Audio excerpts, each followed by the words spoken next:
Hello everyone, কেমন আছো তোমরা সবাই? আশা করছি তোমরা সবাই ভালোই আছো। আর দেখো, এই ভিডিওটা দিতে অনেকটা লেট হয়ে গেল। তো এটা ছিল অষ্টমী স্নানের ভিডিও।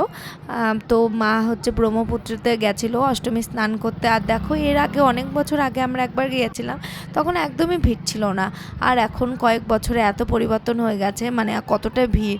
আর দেখো, আমরা যে দিকটা দিয়ে গেছিলাম রাস্তাটা এত বাজে, মানে ওই দিক থেকে নামাটা একদম মানে ইম্পসিবল ব্যাপার হয়ে যাচ্ছিল।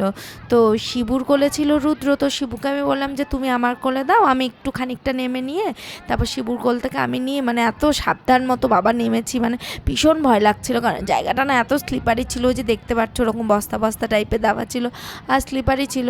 বাট পরে গিয়ে আমার হাজব্যান্ড একটা জায়গা খুঁজে বের করছে ওই দিক দিয়ে, মানে ওই দিক দিয়ে যাওয়া আসাটা কোনো ব্যাপারই না, মানে একদম ভালো রাস্তা।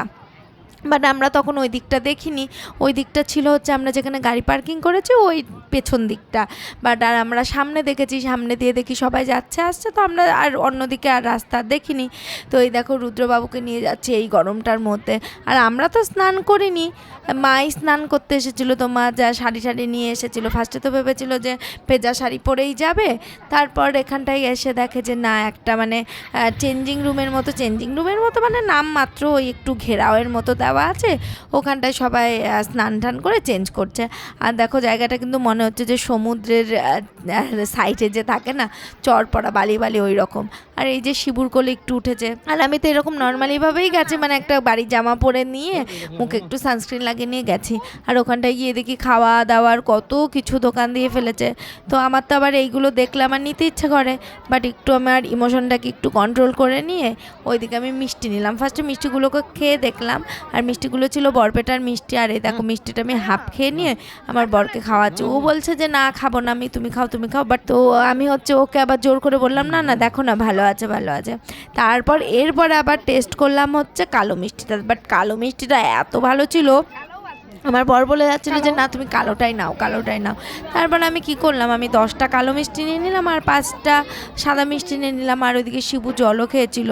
আর এদিকে যে দুটো, একটা কালো আর একটা সাদা মিষ্টি যে আমরা খেয়েছিলাম না, টেস্ট করেছিলাম, তো উনি ওই দুটোর পয়সাই নেয়নি, মানে লোকটা ভালো ছিল।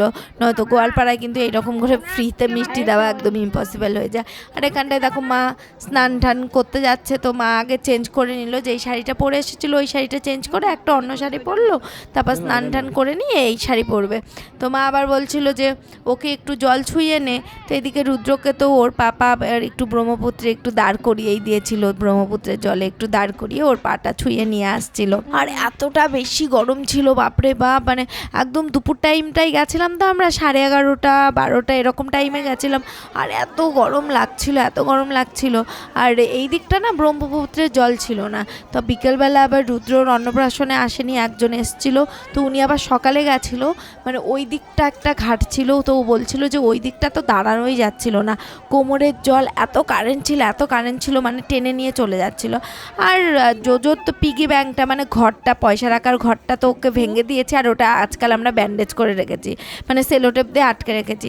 তার জন্য ভাবলাম যে একটা ঘটর জন্য নিয়েই যায়। তো ও হচ্ছে টাকাগুলো কিন্তু এইটার থেকে এইটাতে ট্রান্সফার করে ফেলবে।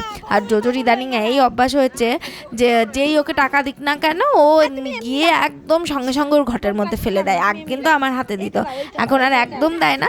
তো একদিকে ভালো অভ্যাস, যে মানে এটাও জমলেও জমে যাবে। আর রুদ্রর জন্য দেখো এই জিনিসটা কিনেছিলাম আমরা মেলার থেকে, একটা স্কুটার, আর রুদ্রর জন্য ঘরটা। তো চলো, ব্লগটা এখানেই শেষ করে দিচ্ছি। যদি ভিডিওটা ভালো লাগে অবশ্যই লাইক করো, কমেন্ট করো, আর প্রচুর প্রচুর প্রচুর শেয়ার করে দিও। আর সবাই ভালো থেকো, সবাই সুস্থ থাকো। আর ভিডিওগুলো কেমন লাগছো তোমরা কিন্তু একদম জানাতে ভুলবে না। তো কালকে দেখা হবে আবার নতুন একটা ব্লগ নিয়ে, ততক্ষণের জন্য বাই বাই।